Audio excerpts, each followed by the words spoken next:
നമസ്കാരം. ആചാര്യ വിഷ്വൽ മീഡിയയുടെ ഒരു പ്രത്യേക എപ്പിസോഡിലേക്ക് എല്ലാ മാന്യപ്രേക്ഷകർക്കും സുസ്വാഗതം.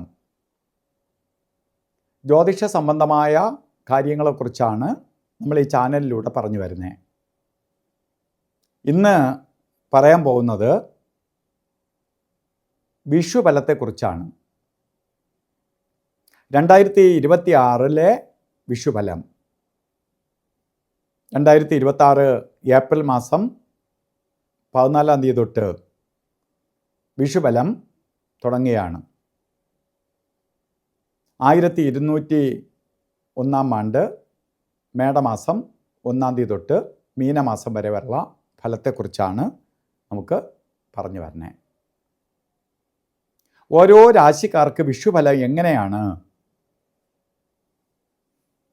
അപ്പോൾ നേരത്തെ തന്നെ നമ്മളെ ചാനൽ കാണുന്നവരും അല്ലെങ്കിൽ ഞാൻ കൺസൾട്ട് ചെയ്തിട്ടുള്ളവരും ഒക്കെ എന്നെ പേഴ്സണലി ഒക്കെ വിളിച്ചും ലെറ്ററിലൂടെയും പറയാമെന്ന് വെച്ചാൽ തലേ ദിവസം കൊണ്ടുവന്ന് വിഷുഫലം ഇട്ടത് കൊണ്ട് വലിയ കാര്യമില്ല. കാരണം നമുക്കൊന്നും പ്ലാൻ ചെയ്യാൻ പറ്റത്തില്ല. അതുകൊണ്ട് ഓരോ രാശിക്കാർക്കും വിഷുഫലം എങ്ങനെയായിരിക്കും എന്ന് മനസ്സിലാക്കി തരാൻ വേണ്ടിയാണ്. അപ്പോൾ നമുക്കിന്ന് തുലാം രാശിക്കാരുടെ വിഷുഫലം എങ്ങനെയാണെന്ന് നോക്കാം. തുലാം രാശിയിൽ വരുന്ന നക്ഷത്രങ്ങൾ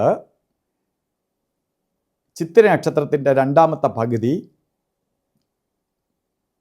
ചോതി നക്ഷത്രം പൂർണ്ണമായിട്ടും, വിശാഖത്തിൻ്റെ ആദ്യത്തെ 45 നാഴികയും. ഈ 2.25 നക്ഷത്രങ്ങളാണ് തുലാം രാശിയിൽ വരുന്നത്. ശരിക്കും പറയുകയാണെങ്കിൽ തുലാം രാശിക്കാർക്ക് വളരെ നല്ലൊരു വിഷുഫലമായിരിക്കും നിങ്ങൾക്ക് ലഭിക്കുക.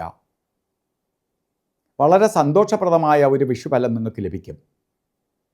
പ്രത്യേകിച്ച് സാമ്പത്തിക നേട്ടം വരും, ഇറങ്ങുന്ന കാര്യങ്ങൾ വിജയിക്കും, ജോലിയില്ലാത്ത ആൾക്കാർക്ക് ജോലി കിട്ടും, ജോലിയിലിരിക്കുന്നവർക്ക് ജോലി കയറ്റം കിട്ടും, പുതിയ സംരംഭങ്ങൾ തുടങ്ങാൻ ആഗ്രഹിക്കുന്നവർക്ക് അനുകൂലപ്രദമാണ്, വിദ്യാഭ്യാസം ചെയ്യുന്നവർക്ക് നല്ല വിജയം ഉണ്ടാവും. ഇങ്ങനെ വീടോ വാഹനമോ ഒക്കെ വാങ്ങാനോ വയ്ക്കാനോ ഒക്കെ തുടങ്ങുന്നവർക്ക് അനുകൂലപ്രദമായ അന്തരീക്ഷം ഉണ്ടാവും. ഇപ്പോൾ മൊത്തത്തിൽ പറയുകയാണെങ്കിൽ തുലാം രാശിക്കാർക്ക് ഒരു നല്ല വിഷുഫലത്തെ ലഭിക്കുകയാണ് 2026 വിഷുഫലം. നേരത്തെ തന്നെ നിങ്ങളെ അറിയിക്കുന്ന എന്താണ്? നിങ്ങൾ പ്ലാൻ ചെയ്യണം.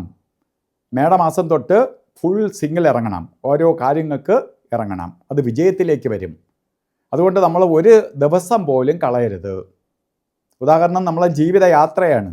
ജീവിതയാത്രയിൽ നല്ല റോഡും ചീത്ത റോഡും ഒക്കെ വരും. നമുക്ക് ഹൈവേ കിട്ടുകയാണ്. ഹൈവേ കിട്ടിയിട്ട് ഞാൻ 20 പോവുള്ളൂ എന്ന് പറഞ്ഞിരുന്നാൽ നമുക്ക് ഹൈവേ തന്നിട്ട് കാര്യമില്ലാതായി പോകും.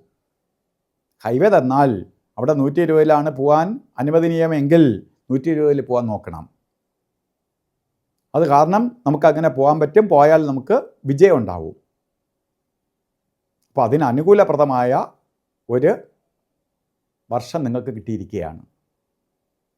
അതുകൊണ്ട് ഈ ചാനൽ സബ്സ്ക്രൈബ് ചെയ്തിട്ടില്ലെങ്കിൽ സബ്സ്ക്രൈബ് ചെയ്യുകയും ബെൽ ബട്ടൺ അമർത്തുകയും ചെയ്യുക. കാരണം എന്തെങ്കിലും ലൈവ് പ്രോഗ്രാമൊക്കെ ഞങ്ങൾ യൂട്യൂബ് ലൈവ് 1 മണിക്കൂർ ദൈർഘ്യമുള്ള ലൈവ് പ്രോഗ്രാം ചെയ്യാറുണ്ട്. അപ്പോൾ പ്രോഗ്രാമിനെ കുറിച്ചുള്ള നോട്ടിഫിക്കേഷൻ നിങ്ങൾക്ക് പെട്ടെന്ന് ലഭിക്കാനായിട്ട് അത് ബെൽ ബട്ടണും കൂടി അമർത്തുക. ചാനൽ ഷെയർ ചെയ്യുക. ഈ വീഡിയോ ഇഷ്ടപ്പെട്ടെങ്കിൽ നമ്മളെപ്പോലെ മറ്റുള്ളവരും നല്ലത് അനുഭവിക്കട്ടെ, അവർക്കും എന്തെങ്കിലും പ്ലാൻ ചെയ്തിട്ട് അതിന് വേണ്ടി നേരത്തെ തന്നെ അവരിലേക്കും കൂടി എത്തിച്ചു കൊടുക്കുക. അപ്പോൾ എല്ലാവർക്കും അപ്പം നല്ലതുണ്ടാവും. ആ രാശിക്കാർക്ക് ശ്രദ്ധിക്കേണ്ടവർ ശ്രദ്ധിക്കാനും അല്ലാത്തവർക്ക് അനുഭവ ഗുണങ്ങൾ ലഭിക്കാനായിട്ട് പ്രയത്നിക്കാനും സാധിക്കും. എല്ലാ തുലാരാശിക്കാർക്കും നല്ലത് വരട്ടെ എന്ന് പ്രാർത്ഥിച്ചുകൊണ്ട് നിർത്തുന്നു.